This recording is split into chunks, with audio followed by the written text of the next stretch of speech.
Media మిత్రులకు నమస్కారాలు, కామ్రేడ్స్కి నమస్కారాలు. మేము ఇంజనీర్ సెక్షన్ తరఫు నుంచి పనిచేస్తున్నాము. గత 5వ తారీఖు నుంచి మేము ధర్నాలు, ర్యాలీలు అన్నీ నిర్వహిస్తున్నాము. కమిషనర్ గారికి తెలియజేశాము, మా ఎంఈ గారికి తెలియజేశాము, మా ఏఈ గారికి కూడా తెలియజేశాము, అందరికీ తెలియజేశాము. మాకు సమాన పనికి సమాన వేతనం ఇవ్వాలని, గవర్నమెంట్ని సూపర్ 6 కూడా అమలు చేయాలని కోరుతున్నాము. గత 10 ఏళ్ళుగా సర్వీస్ ఉన్న వాళ్ళని పర్మనెంట్ చేయాలని, 15,000 జీతం ఇప్పుడున్న నిత్యావసర సరుకుల ధరలకి మాకు అసలు సరిపోవడం లేదు. 15,000 రూపాయలు అంటే ఈ సమాజంలో ఏమిటికి కాదు. అసలుకి నిత్యావసర సరుకులు అమాంతంగా పెరిగిపోయాయి. మమ్మల్ని గవర్నమెంట్ గుర్తించి మాకు 26,000 వేతనం ఇవ్వాలని కోరుతున్నాము. మేము కూడా కరోనాలో పనిచేసాం. మేము ఇంట్లో లేం, మేము కూడా సర్వీస్లోనే ఉన్నాం. మేము కూడా సర్వీస్లో ఉండి ఎక్కడ కరోనా పేషెంట్ వచ్చినా కూడా మేము అక్కడ వెళ్ళి వాటర్ ఇవ్వాల్సిందే, మేము కూడా సర్వీస్ ఇవ్వాల్సిందే కంపల్సరీ. ఏ రోజు మేము వాటర్ ఆపలేదు, మేము కూడా సర్వీస్ ఇచ్చాము.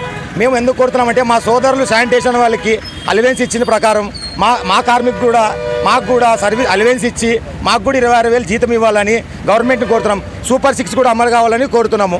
గవర్నమెంట్ మాకు కూడా సంక్షేమ పథకాలు ఇవ్వాలని అందరికీ కోరుతున్నాం. కమిషనర్ గారు మమ్మల్ని గుర్తించి మా విషయాన్ని కలెక్టర్ గారికి, సీఎం గారికి, మినిస్టర్ల గారికి తెలియజేయాలని. మా కామ్రేడ్స్ అందరూ కష్టపడుతున్నారు. రాత్రనక పగలనక పంప్ హౌస్లోనో 24 గంటలు చేస్తున్నారు, 12 గంటలు చేస్తున్నారు.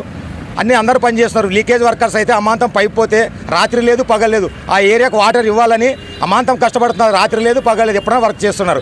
మేము ఎప్పుడు పిలిచినా రెడీ ఉంటాం. ఇంజనీర్ సెక్షన్ వాళ్ళు కామ్రేడ్స్. ఇది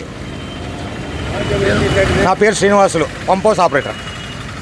మేము గత 5వ తారీఖు నుంచి ర్యాలీలు చేస్తున్నాం. మాకు జీతాలు ఇవ్వాలా, పెంచల్లా, ఇంటి అద్దెలు కట్టుకుంటే చాలా ఇబ్బందులు పడుతున్నారు ఒక్కొక్క రకంగా. మేము కానీ పారిశుద్ధ కార్మికులతో సమానంగా వాళ్ళకన్నా తీటుగా పనిచేస్తున్నాం.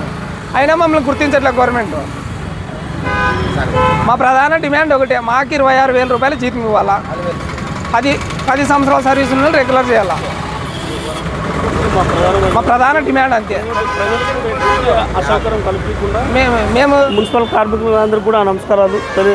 మేము గత 5వ తేదీ నుండి సామరస్యంగానే, శాంతియుతంగానే మేము గవర్నమెంట్కి అన్ని విషయాలు ఈ నిరసన కార్యక్రమాలు తెలియజేస్తున్నాము. మాకు గత 20 సంవత్సరాల నుండి మేము ఇక్కడ ఇంజనీరింగ్ సెక్షన్ నందు పనిచేస్తున్నాము. మాకు సరైన గుర్తింపు లేక మా జీతాల కొరకు మేము ఈరోజు శాంతియుతంగా గవర్నమెంట్కి వినియోగించడానికి మేము నిరసన కార్యక్రమాలు తెలియజేస్తున్నాము. మాకు 10 సంవత్సరాలు పైబడి సర్వీస్ గల కార్మికులకు రెగ్యులర్ చేయాలని, మాకు అట్లాగే ఈరోజు పెరిగిన ధరలకు అనుగుణంగానే మాకు జీతాలు 26,000 రూపాయలు ఇవ్వాలని, తర్వాత పిఎఫ్ఎస్, తర్వాత మిగతా అలవెన్స్లు కూడా మాకు అన్ని అందాలని మేము ఈ నిరసన కార్యక్రమం చేపట్టడం జరిగింది. ఇప్పటికైనా గవర్నమెంట్ మాపైన దయ ఉంచి ఈ యొక్క సమస్యల్ని పరిష్కరిస్తారని ఆశిస్తున్నాం. తర్వాత అట్లాగే గవర్నమెంట్ ఇప్పటివరకు కూడా ఎక్కడ ఏ స్పందన కూడా రాలేదు. దయచేసి మా యొక్క కార్మికులను దృష్టిలో ఉంచుకొని మమ్మల్ని మరొకసారి ఈ యొక్క చర్చలతో పిలిచి మా యొక్క డిమాండ్లు నెరవేరుస్తారని మా కార్మికుల తరఫున వినియోగించుకుంటున్నాం.